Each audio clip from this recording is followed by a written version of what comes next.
Okay, G T എഡ്യൂക്കേഷൻ്റെ മറ്റു വീഡിയോയിലേക്ക് സ്വാഗതം. ഇന്നിപ്പോൾ നമ്മൾ വളരെ സന്തോഷത്തോടെയാണ്, കാരണം കഴിഞ്ഞ ദിവസം നമ്മൾ ചോദിക്കാൻ സാധ്യതയുള്ള ഒരു ക്വസ്റ്റ്യൻ എന്ന് പറയുമ്പോൾ മുൻപ് SLC എക്സാമിന് ചോദിച്ച ക്വസ്റ്റ്യൻ പ്രീ മോഡൽ എക്സാമിനേഷൻ ചോദിച്ചിട്ടുണ്ടായിരുന്നു, അതേപടി ചോദിച്ചിട്ടുണ്ടായിരുന്നു. നമ്മൾ 2 മിനിറ്റ് കൊണ്ട് 3 മാർക്ക് നേടാമെന്ന് പറഞ്ഞാൽ ഒരു ക്വസ്റ്റ്യൻ ചോദിച്ചിട്ടുണ്ടായിരുന്നു. അത് ഈ ക്വസ്റ്റ്യനാണ്. അപ്പം എന്നാണ് അതിൻ്റെ ക്വസ്റ്റ്യൻ പേപ്പർ കിട്ടിയത്. ഓക്കെ, അപ്പോൾ നമുക്ക് നമ്മുടെ ഇന്നത്തെ വീഡിയോയിലേക്ക് പോകാം. നിങ്ങൾക്ക് ഈസി ആയിട്ട് ഒരു 5 മാർക്ക് കിട്ടാനായിട്ട് ഈ 2 ക്വസ്റ്റ്യൻ സഹായിക്കും. വളരെ കൃത്യമായിട്ട് പഠിച്ചാൽ ഇതുമായിട്ട് ബന്ധപ്പെട്ട് എല്ലാം ചെയ്യാവുന്നതാണ്. അപ്പോൾ നമ്മുടെ ചാനൽ ആദ്യമായിട്ട് കാണുന്നവരാണെങ്കിൽ ഇത് സബ്സ്ക്രൈബ് ചെയ്യുക, ജി ടി എഡ്യൂക്കേഷൻ കരട്ടി. അപ്പോൾ നമുക്ക് ചോദ്യത്തിലേക്ക് വരാം. അപ്പോൾ ചോദ്യം ഇതാണ്. ഫിസിക്സിലെ 2 ചോദ്യങ്ങളാണ് നമ്മൾ. What is the main disadvantage of incandescent lamp?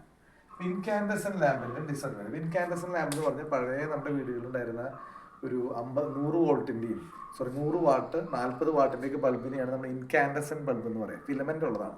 ഇപ്പോൾ അത് കാണാനില്ല, ഇപ്പോൾ എല്ലാവരുടെയും രീതികളാണ്.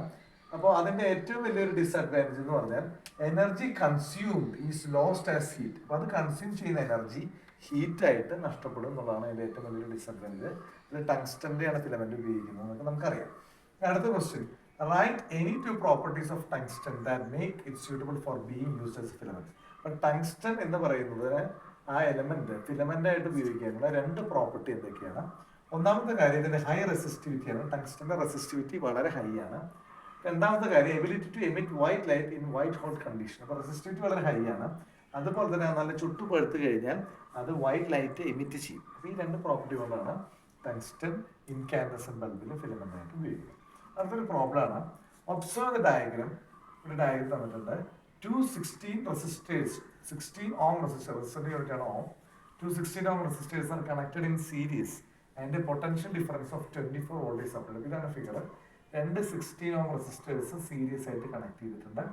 ഇവിടെ ഒരു സ്വിച്ച് ഉണ്ട്, ഒരു ബാറ്ററി ഉണ്ട്. നമ്മളോട് ചോദിച്ചിട്ടുണ്ട് calculate the effective resistance circuit. ഈ സർക്യൂട്ടിലെ ഇഫക്റ്റീവ് റെസിസ്റ്റൻസ് കണ്ടുപിടിക്കാനാണ് ചോദിച്ചിരിക്കുന്നത്. അപ്പോൾ പ്രത്യേകിച്ച് നിങ്ങൾ ഓർക്കുക, സീരീസ് ആയിട്ട് കണക്ട് ചെയ്താൽ എന്താണ് അവിടെ റെസിസ്റ്റൻസ് നമ്മൾ ആഡ് ചെയ്യാനായിട്ട് പറ്റും. അപ്പോൾ ഇഫക്റ്റീവ് റെസിസ്റ്റൻസ് ആണെങ്കിൽ R1 + R2. നിങ്ങൾക്കറിയാം സീരീസ് എന്ന് പറഞ്ഞാൽ നമ്മൾ ഒരു 2 റെസിസ്റ്ററിനും കൂടി ഒരു കോമൺ പോയിന്റ് ആണ് സീരീസിന് ഉണ്ടാവുക. ഇനി അവിടുത്തെ കറന്റ് ഫ്ലോ സെയിം ആയിരിക്കും, വോൾട്ടേജ് ആയിരിക്കും ഡിവൈഡ് ചെയ്യുക. ഓർത്തിരിക്കുക, സീരീസ് സർക്യൂട്ടിൽ കറന്റ് ഫ്ലോ സെയിം ആണ്, വോൾട്ടേജ് ആണ് ഡിവൈഡ് ചെയ്യുക. അപ്പോൾ ഇവിടെ നമ്മുടെ ആദ്യം മാത്രമേ ചോദിച്ചുള്ളൂ. ഇഫക്റ്റീവ് റെസിസ്റ്റൻസ് കാണാൻ പറയുന്നത് 16 + 16 ഓം കൂട്ടിയാൽ 32 ഓം കിട്ടും. ആൻസർ കിട്ടി. ഇനി രണ്ടാമത്തെ ചോദ്യം, if the resistors were connected in parallel without changing the voltage source what will be the current in the circuit? നമ്മുടെ ചോദ്യം ഇതാണ്. ഈ 2 റെസിസ്റ്ററിനെ പാരലൽ ആയിട്ടാണ് കണക്ട് ചെയ്തിരിക്കുന്നത്. ഫിഗർ തന്നിട്ടില്ല, ഫിഗർ ഞാനിവിടെ ജസ്റ്റ് ഒന്ന് വരച്ച് കാണിക്കുന്നത്. അപ്പോൾ വോൾട്ടേജ് സോഴ്സിന് മാറ്റമൊന്നുമില്ല, വോൾട്ടേജ് സോഴ്സ് 24 വോൾട്ട് ആണ്. അപ്പോൾ പാരലൽ ആകുമ്പോൾ നമ്മൾ ശ്രദ്ധിക്കണം, 2 കോമൺ പോയിന്റ് ഉണ്ടാവും. ഇവിടെ 16 ആകുമ്പോൾ ഈ 16 ആകുമ്പോൾ നമ്മൾ പാരലായിട്ട് കണക്ട് ചെയ്തിരിക്കുന്നത് 2 കോമൺ പോയിന്റ് ഉണ്ടാവും. ഇതിനെ ഓർത്താൽ മതി. 2 കോമൺ പോയിന്റ് ഏത് വേണമെങ്കിലും ആവാം, 2 കോമൺ പോയിന്റ് ഉണ്ടാവും. അപ്പോൾ അതിന് പാരലായിട്ടാണ് 24 വോൾട്ട് കണക്ട് ചെയ്തിരിക്കുന്നത്. അപ്പോൾ നിങ്ങൾ ആലോചിക്കുക, പാരലായിട്ട് കണക്ട് ചെയ്യുമ്പോൾ വോൾട്ടേജ് സെയിം ആയിരിക്കും, കറണ്ട് ഡിവൈഡ് ചെയ്യും. പാരലായിട്ട് കണക്ട് ചെയ്യുമ്പോൾ വോൾട്ടേജ് സെയിം ആയിരിക്കും, കറണ്ട് ഡിവൈഡ് ചെയ്യും. അപ്പോൾ അതുകൊണ്ട് വീടുകളിലേക്ക് കണക്ഷൻ പാരലൽ കണക്ഷനാണ്. കാരണം കിട്ടുന്ന വോൾട്ടേജ് സെയിം ആണ്, കറണ്ട് ഡിവൈഡ് ചെയ്ത് ഓരോ അപ്ലയൻസസിനും ആവശ്യമുള്ള പോലെ ഉപയോഗിക്കാം. റൈറ്റ്. ഇനി അതുപോലെ സീരീസ് എന്ന് പറയുമ്പോൾ സീരിയൽ സെറ്റ് വരുന്ന അതിലാണ് നമ്മൾ മാല ബൾബ് എന്നൊക്കെ പറയും. അപ്പം അതിലിങ്ങനെ സീരീസ് ആയിട്ടാണ് കണക്ട് ചെയ്യുക. അപ്പം അങ്ങനെയാണ് ആ സീരിയൽ സെറ്റ് എന്നുള്ള പേര് വരാൻ കാരണം. ഇവിടെ പാരലായിട്ട് കണക്ട് ചെയ്യുമ്പോൾ ഇഫക്റ്റീവ് റെസിസ്റ്റൻസ് കാണാനുള്ള ഇക്വേഷൻ 1/R = 1/R1 + 1/R2 എന്നാണ്. 1/R = R1 16 ohm ആണ്, R2 16 ohm ആണ്. 1/16 + 1/16. അപ്പോൾ നമ്മൾ അതിൻ്റെ മാത്തമാറ്റിക്കൽ കാൽക്കുലേഷൻ ചെയ്യുമ്പോൾ നമ്മൾ LCM കണ്ടുപിടിക്കണം. അപ്പോൾ ഇവിടെ ഓക്കെ, നമുക്ക് LCM കണ്ടുപിടിച്ച് ചെയ്യാം. നിങ്ങളിപ്പോൾ അങ്ങനെ ആയിരിക്കും പഠിച്ചിട്ടുണ്ടാവാം SLCയിലൊക്കെ. ഇവിടെ 16 × 16 + 16 + 16. അപ്പോൾ നമുക്ക് എന്ത് കിട്ടും?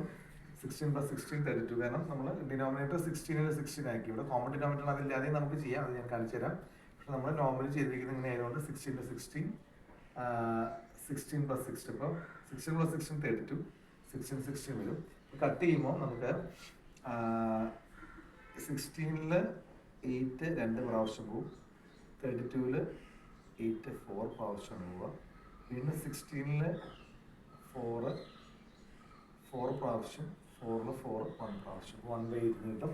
അപ്പോൾ ഇത് 1/R ആണ് ഈ 1/8 കിട്ടിയിരിക്കുന്നത്. R എന്ന് പറയുന്നത് അതിൻ്റെ റെസിപ്രോക്കലാണ്. R = 8 ohm എന്ന് പറയും. അപ്പോൾ വോൾട്ടേജ് നമ്മൾ ചോദിച്ചിരിക്കുന്നത് എന്താണ്? What will be the current in the circuit? ഇതിൻ്റെ സർക്യൂട്ടിലെ കറണ്ട് എന്താണ് എന്നാണ് ചോദിച്ചിരിക്കുന്നത്. V 24 വോൾട്ട് ആണ്. I എന്ന് പറയുന്നത് കറണ്ട് = V/R ഓംസ് ലോ പ്രകാരം. അപ്പോൾ V എത്രയാണ്? 24 ആണ്. 24/8. അപ്പോൾ ഈ സർക്യൂട്ടിലെ ഇഫക്റ്റീവ് കറണ്ട് എന്ന് പറയുന്നത് 3 ആംപിയർ ആയിരിക്കും. ഓക്കെ, അപ്പോൾ ഈ വീഡിയോ നിങ്ങൾക്ക് ഇഷ്ടപ്പെട്ടെന്ന് വിചാരിക്കണം. നിങ്ങൾക്ക് ഈ വീഡിയോ ഇഷ്ടപ്പെടുന്ന മറ്റുള്ളവർക്ക് ഷെയർ ചെയ്യുക, അല്ലെങ്കിൽ സബ്സ്ക്രൈബ് ചെയ്യുക, കമൻറ്റ് ചെയ്യുക. മറ്റു വീഡിയോ നമുക്ക് വീണ്ടും കാണാം. അതുവരേക്കും ബൈ.